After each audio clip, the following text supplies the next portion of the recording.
प्रथम वांग्याला आपण 4 सरी देऊन घेऊ. त्याला थोडंसं तेल लावायचं आहे.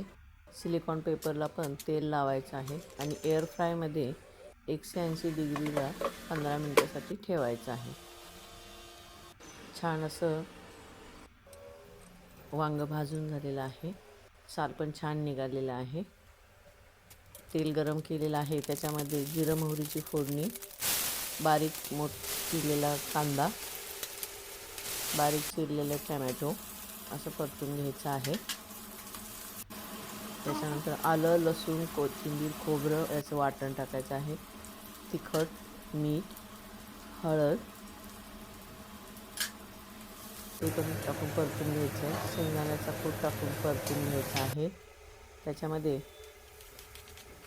भाजलेलं बारीक केलेलं वांगं टाकायचं आहे. ते पण परतून घेऊन 5 मिनिटं वाफवून द्यायचं आहे. छान असं वांगं तयार झालेलं आहे. त्याच्यामध्ये बारीक चिरलेली कोथिंबीर टाकून घेऊया.